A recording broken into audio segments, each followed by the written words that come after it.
2 weeks after I transferred my life savings and wired it overseas, they announced COVID. I have never puckered so hard in my life to hear, wait a minute, I'm getting ready to launch this business and it's COVID. So here we are, we get the product in, we've got this lockdown going into effect across the world. And I'm like, what the hell are we gonna do? Welcome to the One Gang Worldwide podcast, your ultimate ride into the world of motorcycles. Visit cyclesworldwide.com where we offer a completely free marketplace for everything motorcycles. Join our One Gang community where you can connect, share info, and swap stories with riders from all over the world. Join for free at cyclesworldwide.com and be a part of the One Gang community right now. Today on One Gang Worldwide, we're joined by someone who has spent nearly 2 decades deep inside the powersports industry, building relationships, growing territories, and learning every side of the business from the ground up. Josh Salazar is the founder and CEO of Dirtbag Brands, a company focused on building tough, purpose-driven accessories for riders who actually push their machines in the real world. Before launching his own brand, Josh spent years working closely with dealerships, distributors, and manufacturers, gaining a unique understanding of how the powersports industry truly operates. Josh is also a good friend of ours and someone who has been in the industry for nearly every single aspect of it: sales, product development, brand building, and now entrepreneurship. Today, we're going to talk about that journey, what it takes to build a brand in today's powersports world, and where he sees the future of this industry heading. Josh, like we said, we've known you for a bit. You're just an awesome man. We're super pumped to have you on the show. Welcome to it, man. Let's get rocking. No, I appreciate it. Thanks for the invite, guys. Yeah, man. Hey, Ben, good recovery, bro. That was he chopped up but he ad-libbed, man, and he continued on instead of starting over. So great recovery, bro. You drank lots of coffee this morning. God bless you, man. I'm jacked up on caffeine. All right, buddy. So we start off every show with a break the ice section. We're gonna round out some 10 rapid fire questions. No right or wrong answer. Let's just have some fun. And you let me know when you're ready. We'll kick it off. Let's do it. First motorcycle you ever had? Ironically enough, it wasn't the first motorcycle I ever had. We had some kids when I first started riding. They had an old Honda Z50. We lived on a dirt road outside of Payson, Arizona. And my stepdad was an orthopedic surgeon. Mom was an occupational therapist. And they refused to let me have a motorcycle in any sort of capacity. So I always rode their Z50 because it was two brothers and their dad actually got an extra one. So technically my first bike was a Z50 that I never owned, riding it on back dirt roads in Payson area. Killer, man. Killer. If you could have dinner with one person, dead or alive, who are you breaking bread with? That's a tough one. You know what? Probably Stephen Hawking. Because he's so far outside of the norm for what we do. Mm-hmm. And I think being able to have a sit-down dinner with him from some guy that, you know, was considered one of the smartest people on the planet in the physics, and being in sales for so long, what information could I actually glean from someone so far left field from where I'm at today? That's nice. A really That's a good cool one. Perspective, yeah. Yeah, man. That's the first on the show too, man. So congratulations. Thank you. You made the Hall of Fame. All right, next one. First thing you notice walking into a powersports dealership? The staff.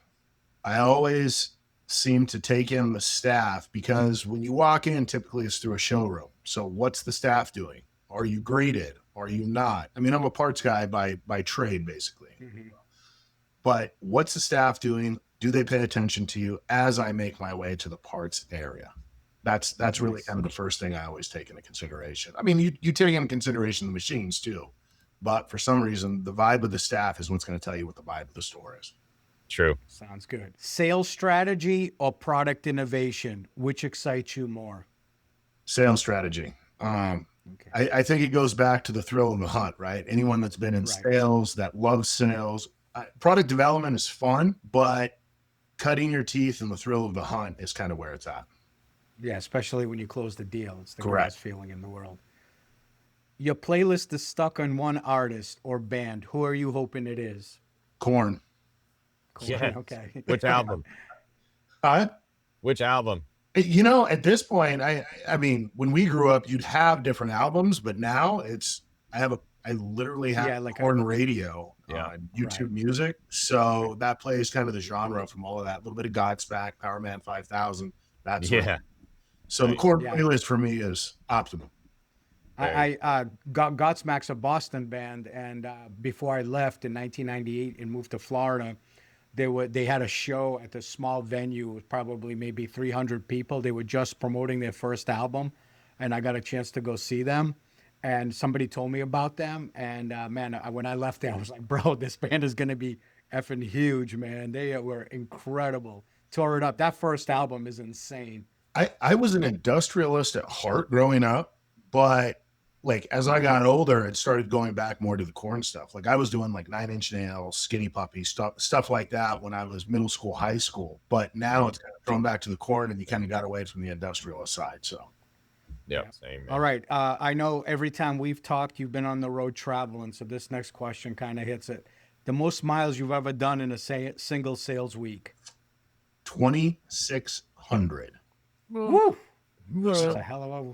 Yeah, we did a big loop we left Grand Junction, Colorado, where we're based, down through St. George, Vegas, a little bit into California, looped around through Yuma, traveled to Arizona, and came back up through Flagstaff, back through the reservation in New Mexico to get back home.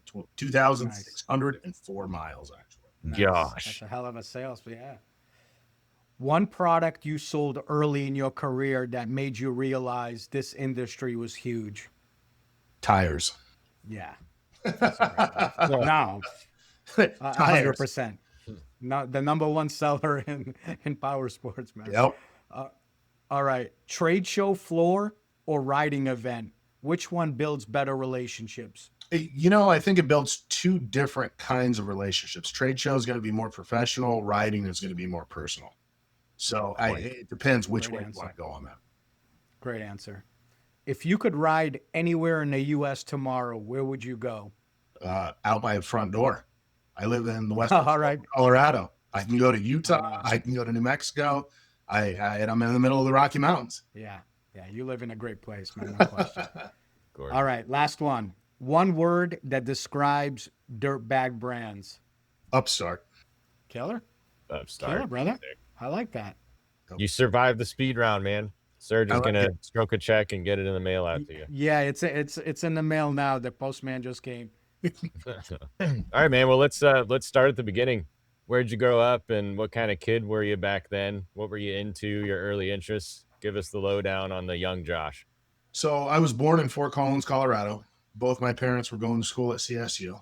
They divorced when I was 3, moved to Arizona, lived in a 2-bedroom apartment with my mother. And I still really remember vividly the cinder block walls and stuff like that while she was trying to get her career started. Wow. She met my stepdad. I grew up in Arizona, living between Phoenix and Pace in Arizona up till I was 13, until I made the decision to move back with my dad in Denver, because I was no longer my stepdad. I had 2 stepsisters from my stepdad, and they ended up having 2 siblings, and I was no longer the only kid in the house anymore. So, I wanted to get back where I was an only child, right? So Right. moved back to Colorado when I was 13 and grew up there. But that was my first taste of motorcycles when I lived in Arizona as well, was, the Z50 and stuff. Never really got into motorcycles during my teen years at all. And the reason why was my very first vehicle in high school was a 59 Chevy Apache truck. Sick. Wow. And the group of friends I had, we had a 68 Camaro SS, 69 Mustang Fastback, 1970 Chevelle. And then the last friend ended up getting a 68 Fastback as well. So I was the only one that had the classic truck. So that's a good group of friends you had there, it man. It was a little bit of an irony, because we all wore Doc Martens. One of our friends had the barred laces, and he's like anti-fascist, da da da. And ironically enough, he's a career Marine, so figure that one. But he became the man. yeah, he really did, and it was a great time in life to kind of do that. And I really didn't get reintroduced back into power sports again. Living in suburban Denver, like Where's Yeah. their pride? You know, tracks Yeah. and everything else like that. So, Josh, What- let me interrupt you before you get to Powersports. The next question I wanted to ask you, we share this in common. Before you actually got into Powersports and that entered the scene, you started out working your way up the ladder at Denny's, right? correct. What did those early years teach you about leadership and work ethic? And do you still pull anything from that era in your life? So Denny's was actually a really unique opportunity. I happened to work at the busiest Denny's in the US. Gee. I used to ride my BMX bike there. So I would work a shift as a server from 4 p.m. to 9 p.m. and make $50, $60 in tips. And this is when I was 16. So Right. When you're a kid, Yeah. that's great money, man. Making decade, bank. I mean, gas was $1.10, $1.15 back then. Right. I mean- How old are you? Huh? How old are you? How old do you think I am? I don't know. Just how 40. old are you? I'll be 47 in Ooh. 47. Okay. I'm knocking on the door of 50. Yeah, I'm 55, kid. I'm already halfway to 60. So, Yeah, no. all right, go. So Denny's where it really was. I partied my freshman year of high school because you're in high school, you can party, right? And then didn't party my sophomore, junior year. You know, kind of nerded out, played football and did kickboxing and all that good stuff. And I went into high school at 5'9", which is really weird because my biological dad is 5'11". So I went in at 5'9". My mom was 5'10", and I graduated high school at 6'4". And then still grew 3 more inches to be 6'7". So the sports kind of came naturally. Size difference within. But we were calling him Ragnar at the at the event. He was like a big ass Viking, man. well, all you guys were down here. I know. But no, so back to the Denny's thing though, and this is what was really cool was so my senior year of high school, I wasn't sure if I wanted to go to college. I didn't want to go to college. So I picked up a key supervisor position. So while my friends were partying on the weekends my senior year, I was doing key hourly. So I was a manager on duty for the evenings, Friday and Saturday night. So catch the bar rush and everything else. And I thought, hey, I can move up to a manager level and that'll be great because you'll make good money and And that's what I did. Through high school, I opted not to go to college initially. And I went to school I became an assistant manager at Denny's. And 30 years ago, I mean, $40K a year was a great salary. Absolutely, bro. Bits and stuff like that. And I actually had caught the general manager of the store I worked at because they transferred me to a different one, stealing money. So I ended up taking the GM position at a young age, at 18. And I thought it was the greatest thing in the world. Now, in hindsight, back then I was looking to have that title, that manager title. That's respect. Well, you know, in hindsight, I was nowhere near mature enough to do that. You couldn't ask me to do that, but doing that role and realizing I wasn't really ready for it. And I ended up parting ways and kind of moving on. But that was what kind of set the tone for me. Like, you know, having the word manager, having the name manager in the title isn't all it's cracked up to be. And so Denny's, in hindsight, gave me the foundation of I wasn't ready for a management role at that young age because you still got so much maturity to do. Yeah. Let me ask you this. I mean, looking back now, because we're talking about you're looking back and you're saying, you know, I was too immature at that age to have that kind of, but you did take the position, you worked with it, you did the best you could at the time. How much of those early leadership roles kind of shaped the way you are running business today? I would probably say it kind of shaped quite a bit of it because, I mean, all throughout my power sports career, you see a lot of people that, you know, there's still a lot of politics depending on the size of the company, large, small, whatever the case may be. And a lot of people wanted to move up. But those decisions I made to do that, I realized in hindsight, I didn't want that manager title when the opportunity presented itself in the power sports world at the time, because you have to look at the whole picture, what's involved with that management title. So stay at a rep was actually an easier bid at the time than doing anything else. Got it. I jumped into a management role with in my power sports career, you know, a regional territory manager, if you will. So, but even then, that's just kind of a glorified title for a sales rep. Yeah, for sure. So kind of jumping around timeline wise? You later stepped into a general manager role at the panel steel buildings, managing operations and helping grow revenue significantly. What did that experience teach you about building and scaling a business? What stuck? So that was a boiler room style. And anyone that's been in a boiler room, I mean, I was selling steel buildings with a computer, a fax machine, and a telephone. My intro. What are those things? Yeah.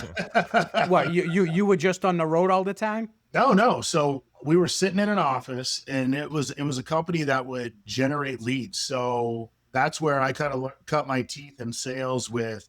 So you know what a pole barn is, Yeah. and prefab steel buildings, which was a fancy way of saying, hey, we've got connections to a factory that has these pre-cut kits, and people can customize and do stuff like that. So they would pay the money, generate the leads, and hand the leads out on the sales floor. And one of the things that I learned is inside sales is a hell of a lot harder than outside sales. How so?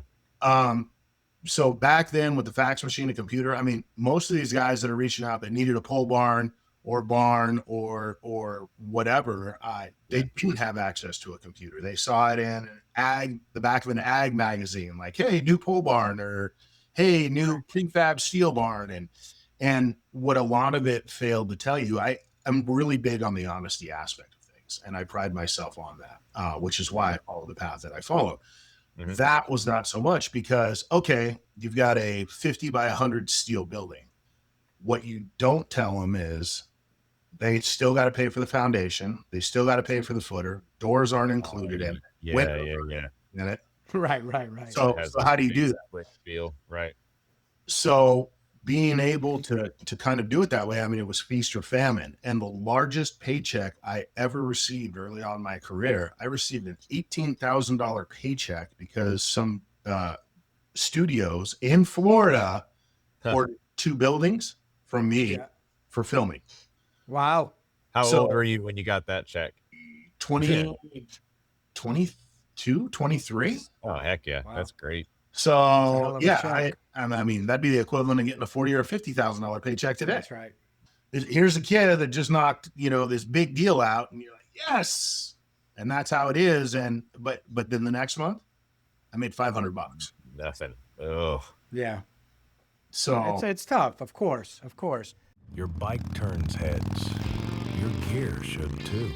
Milwaukee Motorcycle Clothing Company has classic leathers and bold new designs you won't find anywhere else.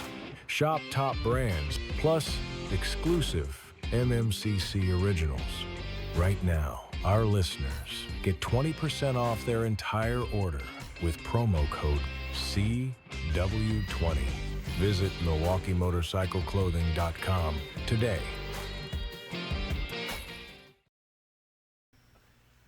You came from there. Your next job went into motorsports alloys, is it? Motorsport Is alloys. that where you tell us how that came about, because that's a completely different industry you were going into. And on top of that, they gave you a pretty massive territory. So take us a little bit into that journey. So going from steel buildings, I was living on the Front Range of Colorado in Denver, just freshly married, wife's pregnant, that sort of thing. Man. And her parents had moved to Grand Junction, which is 250 miles west of Denver. So we ended up moving up here, and I couldn't find a job initially. So I got a job just being a sawyer, and it's not even worth mentioning, but I was a sawyer for granite, and I did that for a month till I could find something else. And then I stumbled across MSA Wheels, and what was really cool about MSA was they had an automotive division where they were selling automotive rims, and MSA was a new one, and then they also had a golf cart. So it was my first foray into Powersports, if you will. Right. And what was really cool about that was you just had to know a handful of bolt patterns and what fit what, and that was it. Well, I didn't know anything about ATVs at the time, and the last intro to Powersports I had was a Z50. I rode a friend's Gixxer 600 in Denver a few times, and that's kind of what the street bike thing kind of came about. But so here I was, I didn't know anything about the 4-wheel market, and they're like, look, this is our worst territory. You've got Louisiana and Mississippi and Colorado, and I'm like, I just got done selling steel buildings over the phone. How hard can this be? Yeah. So we had 17 states, and Wow. we were using Microsoft Outlook to the note functions for dealers.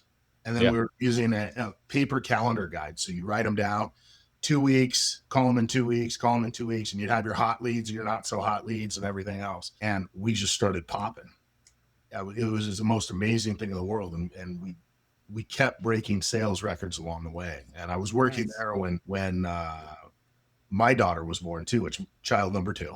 And so I was working through there, and it was a great time in my life. And I was there for a year and grew things, broke a lot of sales records.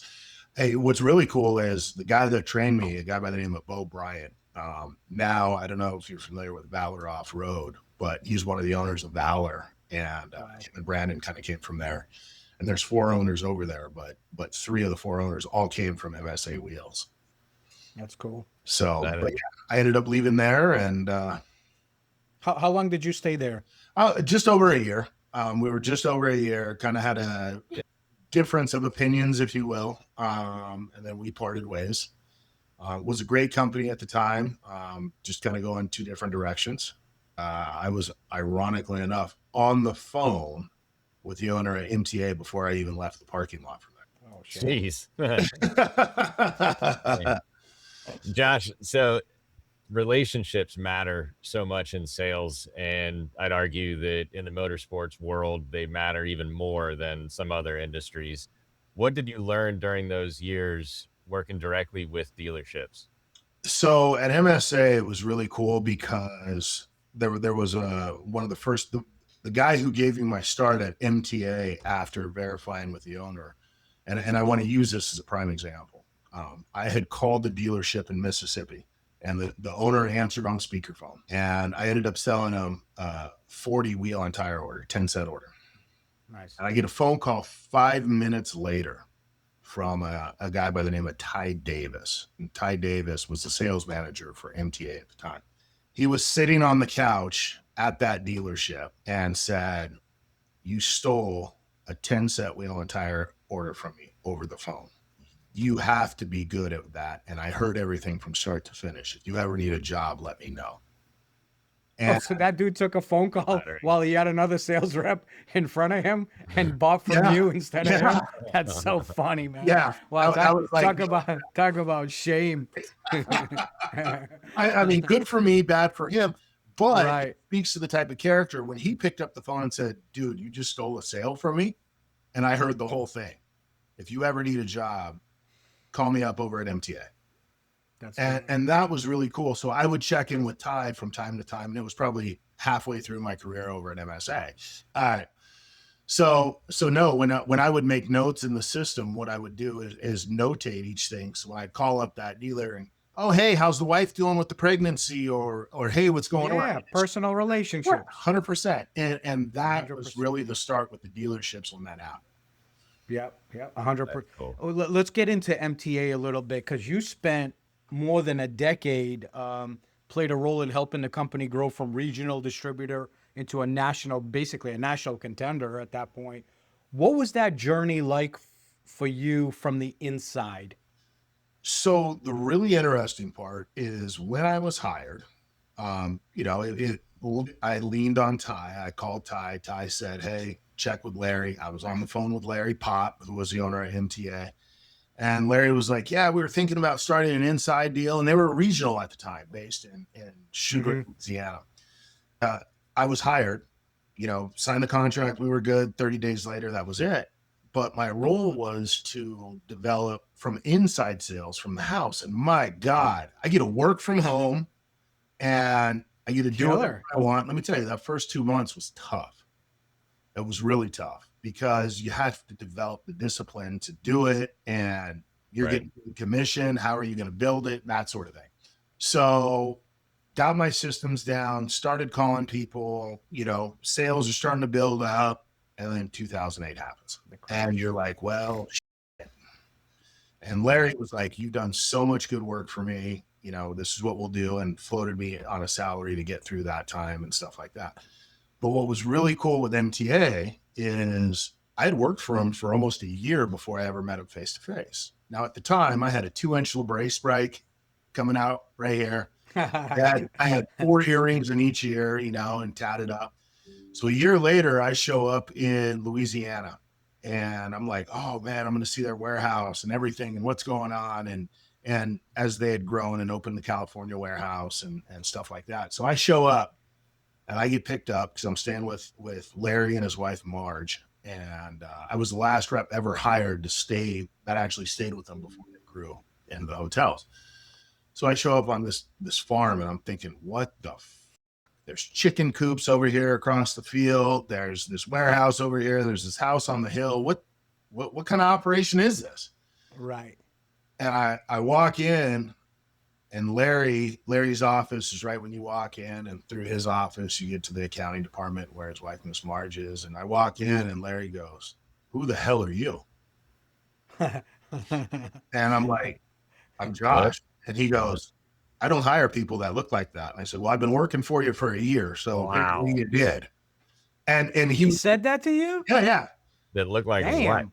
Yeah, well, so just with the spikes and the earrings and just kind of He's a big dude. For people that don't know Josh, Yeah, he's a tall He's dude. He's a big dude. 7'5" and Yeah. 6'7", tattooed and pierced, showing up in a t-shirt. Who the hell are you? But what was really cool, and I can get into that later, but what was really cool about that was like everybody's just staring at me like, wait a minute, who's this Yankee that came over from the West Coast that looks like this and he's working for us? Right. And what the hell? And wow, what a reaction considering you were doing well for the company. Right. So it was just kind of shocking to, okay. And Correct. Funny part about this is later on down the road, and I'll say this from the inside because this is kind of interesting.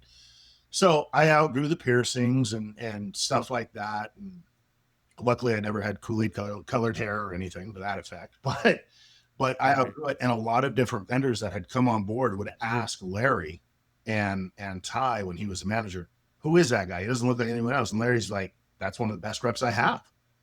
And people were just like, who is that? Oh, Josh. And they'd look at the sales sheet and be like, oh, shit, he's, number 1, 2, 3 on the sale. Like, really? Right. Him? How does that happen? And what was really funny was Larry had ended up doing an internal dress code document against me, but I didn't know about it till afterwards when I had already, take the piercings out, you grew, you matured and stuff like that. And so it was funny because there's this internal document for anyone hired that I never saw for years until I had outgrown it. So, but anyway, so going back to the that's so messed up, man. That's so messed up.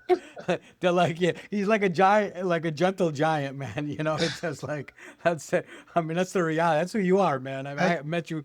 We talked, and then I met you for the first time. I'm like, this is like the sweetest guy I've ever met, man. When growing up, I used to love to fight, and I was doing bare knuckle before bare knuckle was legal and that sort of thing. It's what are you gonna do? But yeah, Right. it's going to this now. It was just kind of funny to kind of hear all that, and there was always this kind of chip on the shoulder to perform because I knew what my appearance looked like, and so how can we do better at that? But no, walking to MTA, it's this big ramshackle. Like Larry literally started with like almost a barn, and they built a second level with that fire suppression system, all out of wood, and all these tires are just stocked to the hill with wheels, tires, containers out front as extra storage, and it was really crazy to see that. And this is what a distributor looks like, because I always pictured in my head like what you see normally is, a big warehouse and open space and organized and been located and everything like that. And MTA was not it. MTA was stereotypical Louisiana on that. But my God, they moved a lot of tires. All right, Josh, I want to get into the meat and potatoes. Your decision to build your own brand. I'm excited to hear about this. So after years of helping other companies grow substantially, you eventually made the leap and launched Dirtbag Brands. What pushed you to make that decision, and what made the timing right?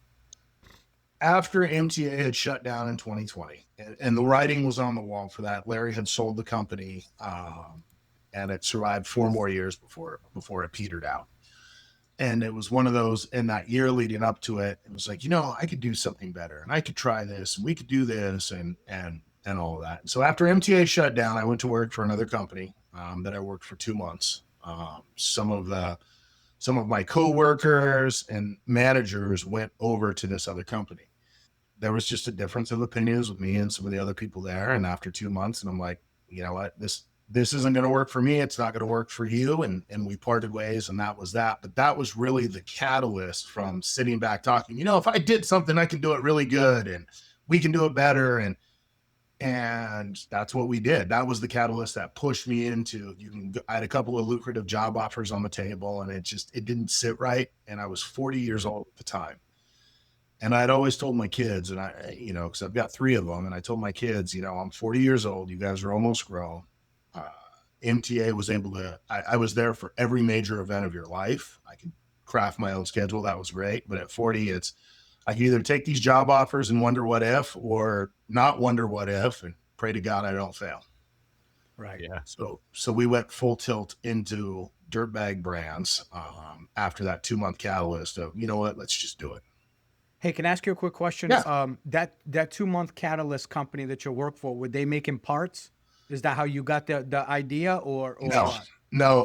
The whole idea that actually started it was actually a toolkit for UTVs, because UTVs were gaining in prevalence, and that's what we actually launched with. We added what's called a box, and so through Alibaba, through some of the connections I had made through MTA, because everyone I met and the steel building deal really kind of fine-tuned it. And then when I went to MTA, I always wanted to talk to the vendors. Show me your product. How can I do better?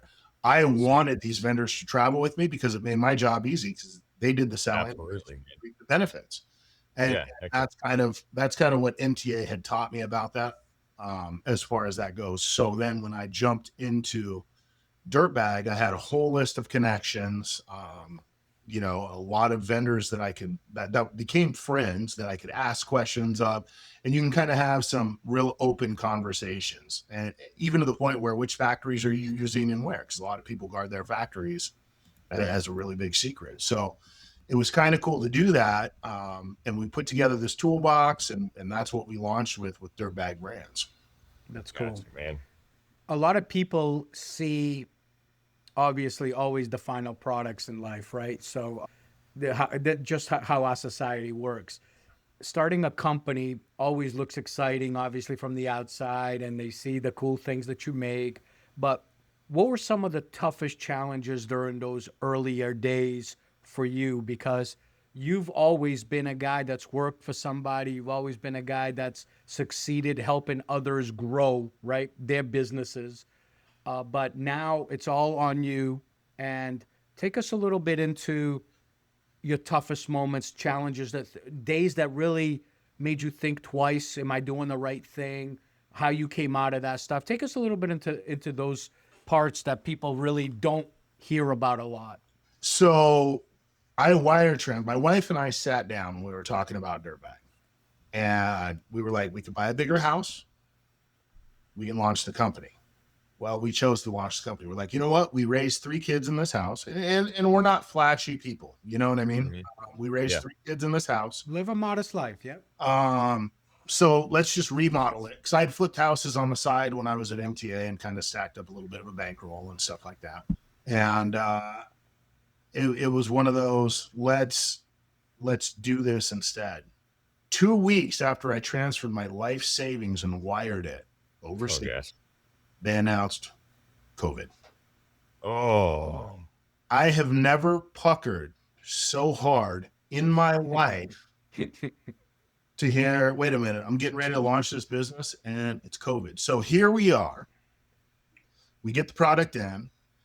We've got this lockdown going into effect across the world. Yeah. And I'm like, what the hell are we going to do? And unbeknownst at the time, the ultimate distancing was Powersports. And Powersports just started. A huge blessing. Yeah, 100%. But here's the kicker is, and you hear about this, all these different companies were getting COVID money. We were too new to qualify for COVID. Oh, you couldn't get an SBA loan because of the company. And we had to prepay everything because we were such a new company. And so probably the single hardest issue throughout the first couple of years was we actually had, and we were the first container ship that had this problem. So I had 2 containers prepaid on a boat that some shady company, they leased the boat and quit making the payments halfway through the journey to the US. Damn. So I'm out of pocket on 2 full containers of products, sat in the Bay of San Diego for 6 months. So disgusting. Gosh, dude. So disgusting. finally, the U.S. government, this was a bit of good luck. The U.S. government had 10 containers sitting on that boat. They finally pulled the whole boat in, got it done. Everybody's containers that were paid for, hey, pay the duties, and they got it out. But that's 6 months in the midst of the pandemic that we missed out on 2 container loads of products that could have made or break. And the hardest part was going to the office every day for 6 months with no product, knowing you were going to get the same question and answer over and over and over again. And hey, when you guys going to have... Well, what were you doing during that time with your customers or potential customers when you don't have the product? I mean, I get that you're probably checking in going, where's my container every day, but what is going on in that 6-month period with you, and what are you doing daily? So I kept calling customers. We kept adding back orders to it. And I was honest with them. Look, we've got these containers that are paid for. We've got these orders on it. Now that was one of the big points for us. It's like most companies, right? If you have a back order, you don't charge the customer for the back order and then let it sit in the system, right? Right. You charge them when it's leaving. So we just kept racking up back orders. And I was honest with them. And I'm like, look, this is what happened. Well, a month after that happened, you started seeing these other delays across different boats that started to get out there. We just happened to be the first, and it was the hardest case. I had an amazing landlord at our first warehouse, and I told her, I said, look, this is what happened. She goes, can you show me proof? And I go, yes. And they actually let me slide. Yeah, that's huge. But they also were getting help too to make that happen. Correct. And that's what she said. Well, we were able to get the COVID loan. Why can't you get it? I'm like, because we started in 2020. We're not old enough. But she was generous enough to do that because I was honest. And honesty really is a big policy in that regard. Yeah. Gotcha. Yeah. So Dirtbag Brands is obviously a name that stands out. And in this industry, we got plenty of like fun names just across all aspects of the industry. Dirtbag is sweet though. Where did that idea come from, and what does it represent to you? So my dad always called me a dirtbag anyway. Just okay. It was dirtbag. And unbeknownst to me at the time, I mean, and now you guys are aware. So a lot of the old motocrossers that would ride out in the West Coast in the desert and Glamis and stuff, they were called dirtbags. And then that term kind of carried on to the V-twin market for those guys with leather skin that are rolling across and the baggers. Those were dirtbags too. So we were like, street bike is really tough. When I was at MTA, I mean, we dealt with brands like TCX and Shoei and Olympia and all these big brands. And I did well with them, but I didn't want to sell them. And apparel sucked. So it's like, let's do off-road. UTVs are here. Let's kind of do Dirtbag Brands. We're an off-road company. And that's kind of where that came from. Gotcha. That's awesome. That's a cooler meaning knowing that your dad used to call you that. But it's just like, I thought it was a cool name. It's actually got some really cool meaning. Yeah, he told me that in California. I didn't want to share it. I wanted him to know it. So that's cool. That's awesome. Hey, listen, Josh, when you started the company, you started focusing on the tool bags for the four-wheelers. Your brand now focuses more on billet accessories and real-world durability, strong products for, a sport that's very aggressive and has its share of accidents, things like that. How important was it for you to build products that riders could truly depend on? So that was always important from day one. We pivoted through dumb luck. In business, you can be the most skilled person in the world, but you're always going to have fallbacks, right? Do you have enough capital? Are you undercapitalized? Do you have the dealer network? Do you know the right people? Do you have the right mentors? I mean, there is so much that kind of goes into everything, right? As you well know. And one of my mentors, is he used to own Hap Jones. And then he came on board with MTA when Hap Jones folded into MTA when MTA was purchased. And, great guy. It was absolutely hilarious because, he's kind of a wise ass like we are. And he pulled a card when we were out to dinner one night, look, you don't have to act that way. And the waitress came up and I was like, well, look, Dad, let me tell you, Dad, you don't understand, Dad. And he looked at me, what the fuck? He goes, what are you doing labeling me Dad? Like, you're 20 years older than me. Fuck off. Right. So he goes, now you make me look like the old man, the waitress. I'm like, you are an old man. So simple. But what he did is he introduced me, and I wasn't fully appreciative initially, but he introduced me to his best friend, and that was Ricky Battistini. And Ricky Battistini, unbeknownst to me, was an icon in the industry. He's this industrial designer with 30 years of experience. And what was truly amazing about Ricky was, everybody that knows Arlen Ness, he was the lead designer for Arlen Ness. And a lot of Arlen's products had circles in the design. And there was actually a story behind that. And I didn't fully realize, he built bikes for the Rolling Stones. And most people these days in the industry, you have people that are designers, you have people that are engineers, and you have people that are mechanics. And how well do mechanics get along with the designers and the engineers and everything else? We had a designer who was an engineer, who is a mechanic, all in one. It was like the holy grail for us. So we were like, okay. And we got to talking with Ricky and what he could do and what he could bring on. And we were like, well, we're really big on the KISS rule. And he goes, okay, what do you mean? And I said, well, we've got this product and it fits all round roll bars. And so it was a fire extinguisher mount and stuff like that. And we adapted that. So now it was like, well, for roll bar mounts, you either have round or not round. That's it. And it doesn't get any easier for dealers because of that, because now you're not worried, is it 1.5? Is it 1.625? Right. 0.75, 1. Universal. You built universal, basically. Boom, it was good. Well, and Ricky actually took the time and asked me, he says, are you okay with holes in your design? And I'm like holes, like not complete design. What are you talking about? So he started showing me some of the stuff that he did from Battistini Customs and some of the Arlen Ness. And he goes, are you familiar with World War II? And I'm like, I guess which part, right? What are you talking about? And Ricky said, so when a fuselage was strafed by machine gun fire in World War II, cracks would radiate out. And back then they didn't have the technology to swap out plates like they do now. And so what they would do is they would drill a hole at the end of the crack to dissipate the pressure. And I'm like, no, I don't see any problems with holes. And so he started designing stuff. I watched him sketch out in SolidWorks, because he's used SolidWorks since it's been around, which is like the Ferrari of CAD. Right. But I watched him sketch out in 30 minutes our fuel container mount, our Rotopax mount. And I just sat in his office and watched it happen. And I'm like, wow. That's so fun to watch. Yeah, it was amazing. And then he's doing exploded views and putting in the measurements. And I was like, well, how do you know what tolerances are? And he goes, oh, hey, there's a mathematical formula over here. And then it shows me this entire mathematical formula to show the tolerances on it before you even put it in production. Huh. So did that blow your mind at the time? Yeah, it really did. It really did. And knowing the patents and stuff that he had with handlebars and in the V-twin world and stuff like that.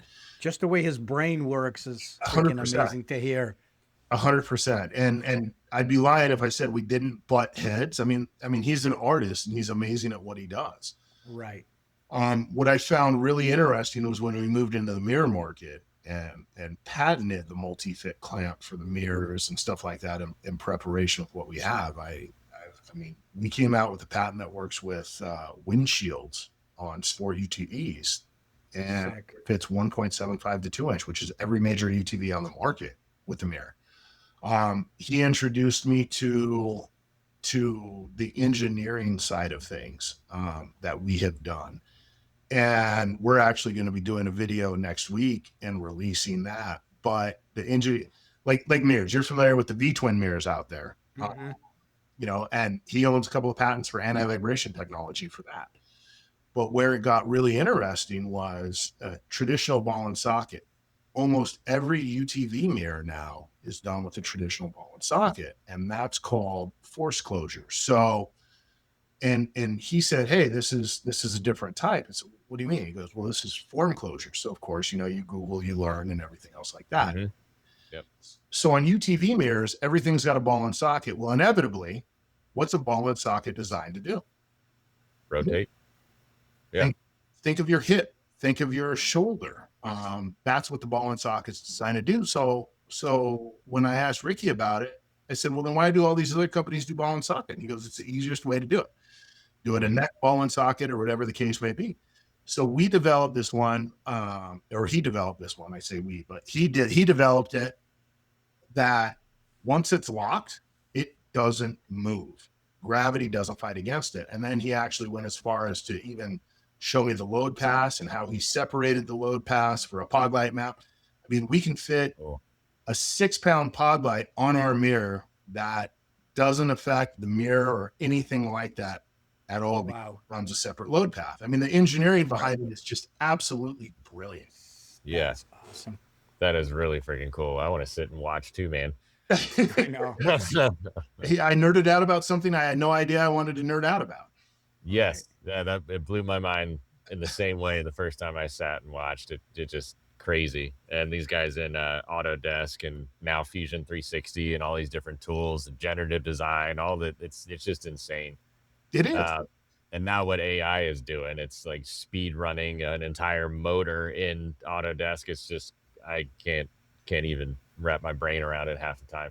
Dude, let's get into the marketing side. When you first entered the industry, marketing meant catalogs, dealerships, trade shows, fax machines. Today, brands live through SEO online, GEO, social media, digital content. How has that shifted the game for you? And when did it kind of click for you? So, we were operating everything on a budget. We had a website. I didn't know anything about SEO, GEO. How does a hierarchy go on anything like that? And we were like, okay, well, we got a website. Let's go. Because my particular skill set when we launched was, hey, I know how to talk to dealers. I know how to relate to dealers. I can talk dealers' languages. And that was cool. And so at the beginning of 25, I'm like, well, they got this Chat GPT AI thing and this Gemini thing and this Claude by Anthropic. Like, how does any of this work? And ironically enough, we started on it a different way. And what we did is, I'm a Pixel user. And the reason why I prefer Android is all because in middle school and high school, you had to program that stupid ball to bounce all over the place on the old Apple Macintosh. That forever, I'm like, I hate Apple just because of that. So it traumatized me, if you will. So we went with Android. But then I got a new Pixel. And it says, hey, you get a free, yep, right there, Pixel Watch, but let's go. This lover squirrel here over Androids, man. You guys are funny. Game. Well, I got a free 1-year deal with Gemini. And it was like, okay, well, let's talk with Gemini. And then I went to the free Chat GPT, and I'm kind of like, okay, well, this is better for this. This is better for this. And I'm like, I actually went to school when I left the restaurant industry for computer engineering, and I hated code. I hated having to do the Linux and the Unix. Like I hated code. So I delved kind of into the hardware side of things more than anything else because that made sense to me, not coding. So I'm like, okay, well, we're technical literate. How are we going to do it? Well, let's leverage AI. How can we make a better website? And what can we do? And so I even did the research. Do we want a WooCommerce website? Do we want a Shopify website? Right. And right. So I started leveraging AI to tell me the pros and cons. And then I talked to a couple different people that I knew in regards to that. And they were like, well, WooCommerce has the better SEO over Shopify. And I didn't understand it at the time. So we ended up getting the WooCommerce because I knew I was eventually going to attempt to learn SEO. And it changed our life completely for getting out on the web. So in April of last year, I really started leveraging it. So we're not even a full year into it. And we have increased our digital footprint by about 500% in under a year. That's insane. You know, but leveraging AI for that and being able, I mean, obviously you have to be intelligent to not just rely on AI, and you got to second guess AI and bring up some stuff like that. But we started to learn how the hierarchical points are for building a website. How can you tie it together with internal linking? What can you do? Like, I've got a couple of friends of mine that leverage Claude, and they do drop ship, and that's great for the drop ship. And I've seen the inside of how they build it, because it talks to the different APIs for the different distributors, and it gives them the real time. And I'm just like, wow, that's so cool. How can I use that? Wait a minute, I'm not a drop shipper. We got a warehouse, we got product. Like, I don't need that. Right. So how do we increase the digital footprint? And that's exactly what we started to do. And the traditional SEO was keyword stuffing and blog posts and all of that. And I'm like, well, the blog posts are fine. We can do that. So we started to gain traction with blog posts. And as we built out that SEO, and I got smarter, AI got smarter, and then we would go back and refine and do, and it would just grow and grow and grow. And I have some other friends of mine that are like, oh, yeah, we're doing these Google ads, but we're not selling anything. And we're doing meta ads and we're not selling anything. And my CFO, one of the biggest things that we touched base on is anything you do, you have to have intent and purpose. So I had some friends of mine, oh, you should pay some influencers. Why would I pay influencers? Because, you know, majority of the influencers are whores anyway. Right. So whoever pays them the most amount of money, they're going to pump their product. Right, exactly. So as we started to expand in the social media content, as we started to expand the SEO footprint, I inadvertently gained something called Google Publisher status. And that kind of led into the blogs are good. But certain influencers that I had ran into pissed me off so much. I'm like, I am never going to do anything with influencers like you. You're trash. No. I don't like you as a person. You're a jerk. If I caught you in the back alley, I'd probably rough you off. So we wanted to make it about the product and about the brand, and not make it about me, not make it about anyone else. But throughout the SEO, what we've noticed in social media is how many people actually pay for fake followers and have dead accounts. And so a lot of these big brands, people don't realize, you know, average engagement rate in social media is 1% to 3%. A lot of these big brands that have 60, 70, 80,000 followers, they have a less than 0.5% engagement rate. Right.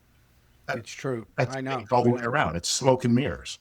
And we didn't want 100%. Yeah. And you get that all the time. I mean, we're same thing. We're building e-com, and how many people send us, hey, you know, we'll get you this many followers. We're like, we're going to do this shit organically, man. Yeah. You're either going to like us or you're not going to like us. I don't want nothing but bots. And then Google and everybody else recognizes us as this fake BS account and all this crap. I don't even want that. I don't even want to go down there. If we don't do it naturally, organically, and have the followers come on board because they like our content, because they like what we're doing, to me, everything else is a waste of freaking time. Yeah, 100%. And money. So you want to keep that organic flow. And I've always told people, you know, I mean, we go in the industry, we go to these events, right? So anytime I meet someone, you know, even when you had reached out, I ask myself, what can you do for me? Just like you asked yourself what I can do for you, not to use each other, but it's that quid pro quo, right? And that's where relationships are formed, because they aren't one-sided. 100%. Well, going back now, like, you spent nearly 2 decades watching this industry evolve. What do you think Powersports world gets right now? So I think it's the passion right now. We're into that next generation, right? I mean, we were a generation that grew up, come home when the street lights come on, make sure you're home. Yeah. You know, we were jumping without bike helmets, drinking out of the hose and that sort of thing. And safety has become a bigger issue. But where Powersports is now is, I think you're starting to see a lot of that next generation. Like, all my kids know how to drive a manual and use a clutch. It's a millennial anti-theft device or a Gen Z anti-theft. That's for sure, man. That's for sure. But I think you're starting to see a lot of people, I mean, no matter what your age is, be it 25, be it 85, we all remember that one magical moment where we twisted the throttle for the first time. 100%. And that stuck with us. And so I think where the industry is kind of going now is, we've got inflated gas prices. So I think that's going to actually drive more people to the industry. Always does. UTVs have slowed down exponentially because, you're But it's going to help the motorcycle sales, the Correct. scooter sales. Yep. Correct. Absolutely. Because I agree everybody's with going you, to be man. looking to save money on gas and look at all these big trucks. And with the UTVs, you have to have a $100,000 truck to pull your $100,000 toy hauler to pull your $50,000 rig. You're in that for $250,000. Yeah. That's a big boys game. No question about it. So I completely understand what you're saying. What do you think? Just kind of a little bit off topic. I like to ask this question from somebody who's in the industry and selling it and talking to dealership owners, stuff like that, because you do a lot of traveling. What are you reading out there right now from dealership owners? What kind of feedback are you getting when you're sitting across from them or grabbing lunch with them and bullshitting about what's going on? So a lot of the things that I'm seeing right now is UTVs they've died off. People are getting, you're lucky to get a roof and a windshield on a machine as far as accessories go right now. But you're seeing a definite uptick in the sub 10K bikes in the scooter market already. Iran's been going on for 3 weeks. Fuel cost has been inflated for 3 weeks. So I think you're going to get that next run of people that want to save money on gas. And so I think you'll see that surge this year. You're seeing a downturn in two-wheel dirt. Do you feel the surge is going to come more in the used sector than the new sector? Because I'm thinking probably if anybody's going to start making the investment into a cheaper way to transport themselves from A to B, I can't see people going into these dealerships and dropping 15, 20K for something that they may think is temporarily. So are we going to get now that interest more in that used market, those 10,000 or less motorcycles, you think? I think the sub 10K market is going to be where it's at, but I don't even think it's necessarily going to be the used market. You've got brands such as CF Moto out there that are doing, look at their Ibex, look at their 400 cc's, look at their 600 cc's. 100%. You're seeing these bikes at 7, 8, 9 grand and they're brand new. So why would you not spend that kind of money over the used? I'm really intrigued with where Kawasaki's at now. Look at some of the new bikes they've come out with and the smaller bikes, and with the fact that Kawasaki's holding the number one builder title right now for units. Yeah. I think the sub 10K is going to be where the sweet spot is right now. You're not seeing the 30K cruisers going out like they used to be. Right. It's dishearteartening. You see the same feeds and posts that I see, this dealer closed down this week and this dealer closed down it last sucks, week. man. And it sucks. Heartbreaker. It is. You don't want to see that happen to anybody, but what factors can you influence from the CEOs of some of these companies or these OEMs all the way down to the owners of the dealerships too. But it opens the door for some of these models that have come in and some of these new OEMs. And CF Moto's been doing a good job. Look at Moto Marini. They're coming in with a quality bike. So it's hitting that sweet spot right now that... Well, it's making all the dealers, all the OEMs that have been established for a long period of time. And, I hate to say it because I'm a between guy through and through. So that's how I grew up. That's what my business was. So it has to make everybody pivot because there's just, you're going to lose this next generation if your big, your lowest seller is let's say a $15,000 bike. You know what I mean? You're going to lose that when you have your lowest ladder motorcycle to get into working with this stuff is a 15K bike. So I'm praying that with all this turnaround with, Mike Kennedy at the helmet, Indian, Artie Stars at the helmet, Harley, that, they have to start doing something better and lowering prices on these things. Obviously, that you've heard through the grapevine that what Harley's doing right now. Have you heard it or no? Yeah, with some of the price point stuff and how They're laying off too. Yeah. There's going to be a big layoff coming, probably end of March, maybe sometime in April. There's supposed to be, from what I heard through the grapevine, is about 3,000 people are being replaced. Losing their jobs, and you get it. I mean, you got to trim the fat. You got to trim the fat when you're a publicly traded company.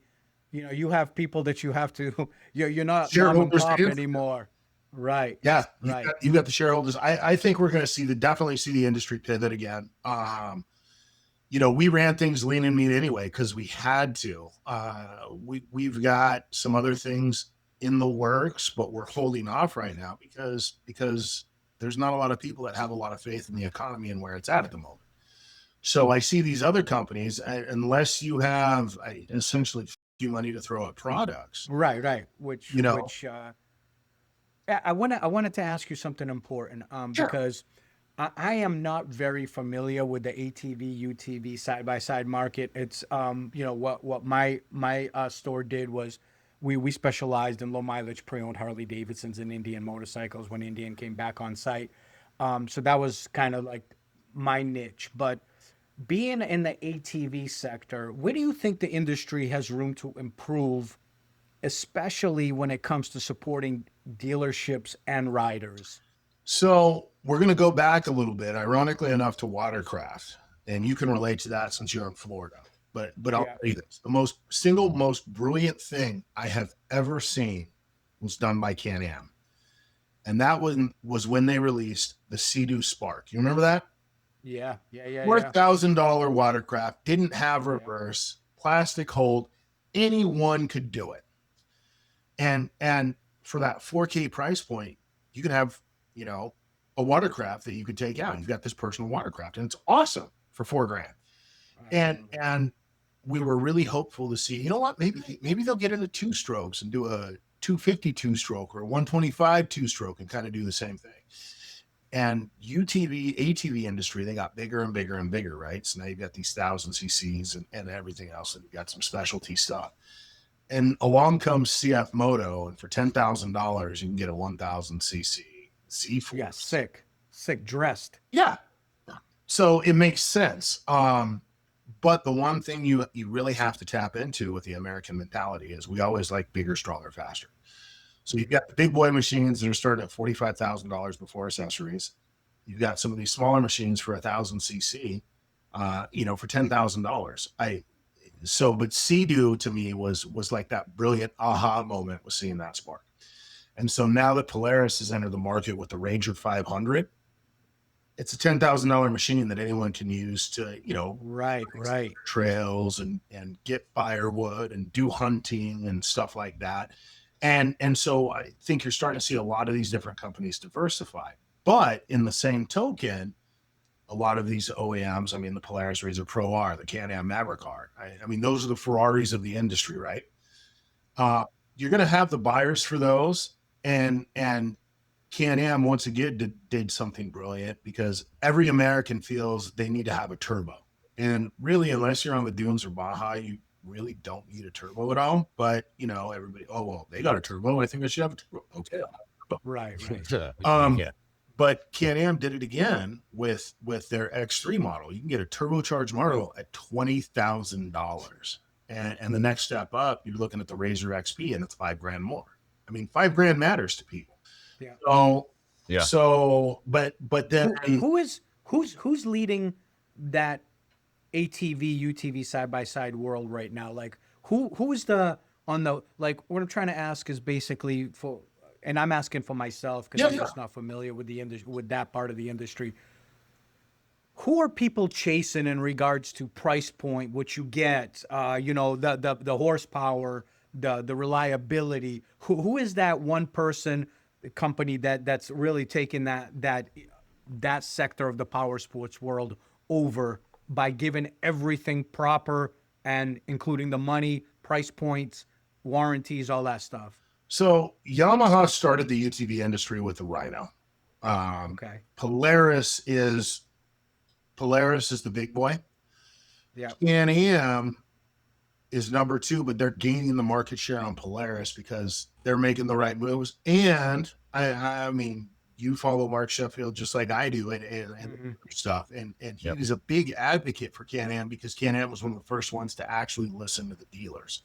Right. And that's a huge deal. And then what surprised the hell out of me was last year, Kawasaki became the horsepower king with their H2.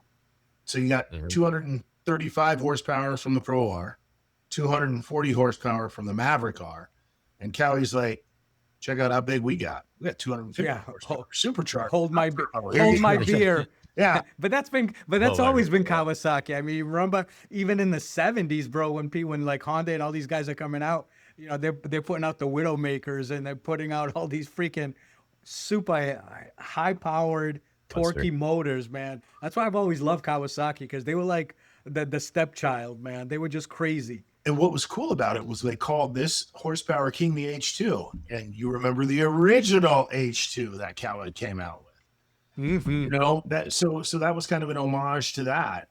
You know, Polaris is still king right now, but you're seeing a lot of these inroads. I mean, look at Denego, look at KO. They're coming out with these smaller machines, 300, 400, 500, 600s. But are they Chinese brands? Yeah, they're those Chinese brands. Okay. Yeah, CF Moto. I mean, even them being Chinese brand, but they're one of the top Chinese brands. Yeah, let me tell you something. We've spoken to dealers who carry CF Moto on their showroom floors, and they said it's been one of the best experiences they've ever had working with an OEM of basically not only the price point of being able to sell consistent flow on a monthly basis, but in addition to the way they treat their dealers, the way the things that they give for the consumer to be able to get into these bikes and side by sides and stuff like that. So I mean, shoot, you know, this is the world we live in now. So you know, these guys gotta adjust so we can continue to sell these things. Yeah. It's so I think you're going to see kind of that throwback right now. 2026 is the year of sticker shock for everybody. COVID hangover started really in 25 instead of 24. Manufacturers caught up. Dealers are just overloaded with machines and concerned about flooring and how they're going to do stuff. And so I think Sheffield's work has been tremendous in, you know, getting the OEMs to understand you're going to get pushback, and you're going to have to take that pushback in order for the dealers to succeed, because the OEMs don't succeed if the dealers don't succeed. That's right. So it's going to be this trickle effect, the tricklenomics, if you will. And it's so widespread right now. I mean, talking about bikes, you know, you being a V-twin guy. I mean, I've got a V-twin Kawasaki, ironically enough. I've got a Vulcan 1600. Nice. You know, and I would love to get a new bike, but hey, mine's paid for. It runs well. Starts up and it goes, man. Yeah. Hey, let's go. Yeah. It's a want, not a need. Let's go. But I think a lot of people are in that stage right now anyway. There's a lot of things I want. I'm sure there's a lot of things, you know, both you want, Ben, and you want, Serge, but a lot of people aren't spending money right now on things. And those that do, that's where the sub 10K street stuff is going to thrive this year, but that's going to be a gateway to open up the off-road and stuff like that as well. Good call. Right on. Josh, tell us what you're excited about for what the future holds in the power sports industry as a whole, and then also about Dirtbag specifically. So I've been blessed to be able to work with, you know, icons in the industry. You know, I get to know Mark and get to know Robin Hartfield, who's the editor of Dealer News, and Robin, now knowing Serge and Ben at Cycles Worldwide. and nice. Being able to break bread with a lot of these people, and even being associated with designers like Ricky and stuff like that. And we've made a lot of friends along the way. One of the avenues that I'm really pumped about for us individually is we started the Brands We Know series at the end in the fall of last year. And you get a lot of these brands that are, you know, they only want to talk about themselves and how great they are and look how wonderful they are. And what you guys are doing with the podcast is essentially what we did with a blog post and interview too, with doing Brand No, because we've met so many amazing people along the way.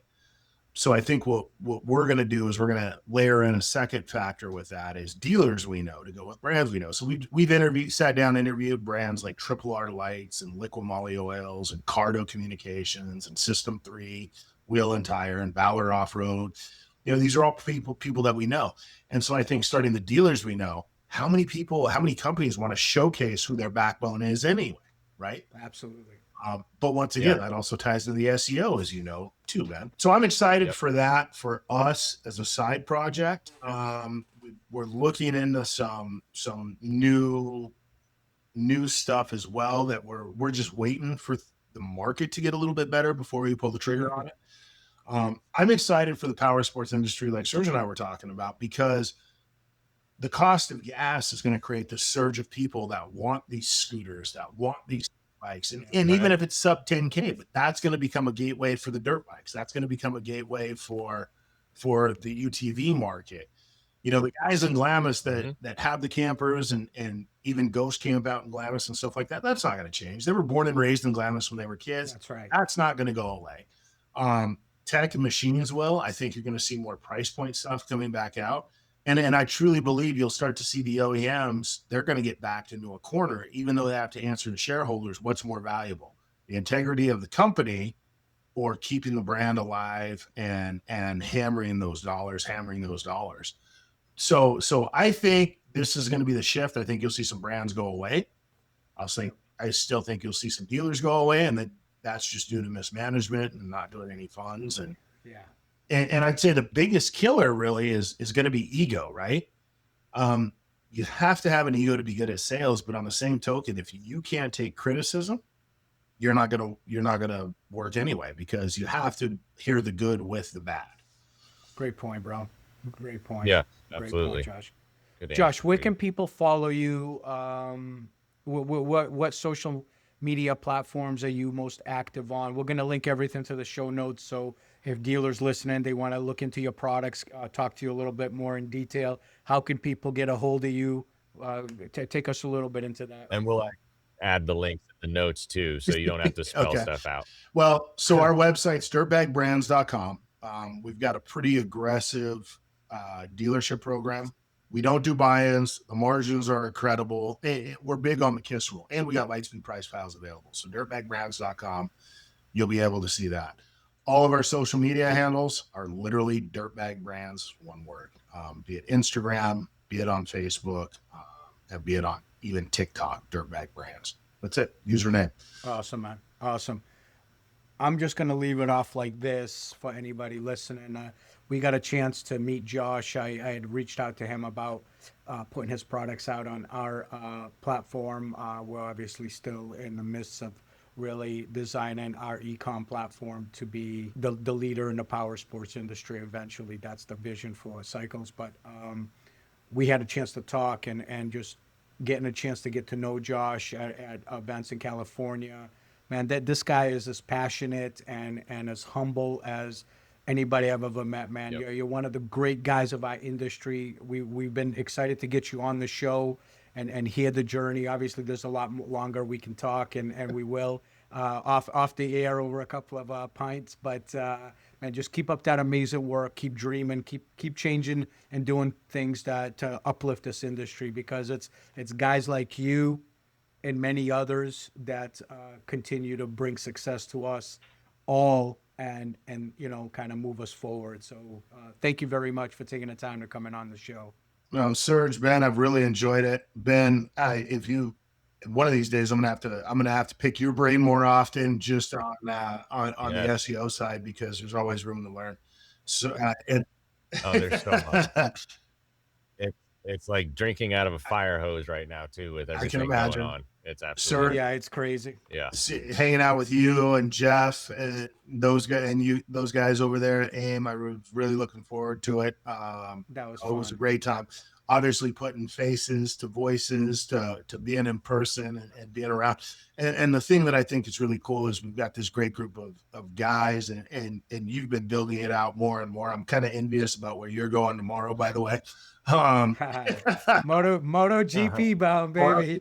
We are so stoked. Stoked. I talked to a buddy of mine, by the way, and I sent him the picture you and I took over at AIM, and I said, look for him, take care of him. And I said, he interviewed your VP and stuff, and he goes, so I need to brown nose him a little bit. I said, just be yourself. He goes, oh, all right, I'll be connect us. That'd be great to meet him, man. And and for sure. And I mean, we got you know what I love about this networking thing that we all do. I mean, it's fantastic. I mean, but some people make this podcast as their business. This isn't Ben and I's business, man. No. This is a way for us to bring the amazing people. We'd love it we'd to love be. it to be. I mean, if we had 1 million sponsors, we could retire. Not, I wouldn't. Yeah, we be both awesome. wouldn't have to work 90 hours a week. Fire from But our stuff. Yeah. but reality is that this has given us such an amazing opportunity to meet so many great men and women from all around the world that consistently wake up every single morning and find ways to make the power sports industry better in one way or another. So for us to have this platform to do this, man, this has been a blessing. So can't wait to drink a beer with you the next time I see you, man. I'm looking forward to that. Most and yeah, you know how it is. Stay and see it, man. You come to Florida, brother. You got a place always. Oh yeah, well, and I'll be going out there myself to play sales rep this year and at the start of next season. Okay, So- you better give us a heads up, okay? Yeah, most definitely we'll be doing that, getting together and doing that. And I appreciate you guys taking the Yes, time please. too. And if there's anything you guys need, let me know. Always. Thanks, Josh. You're the man, dude. I can't wait. to see Appreciate you it, guys. Take care. Take care, brother. again.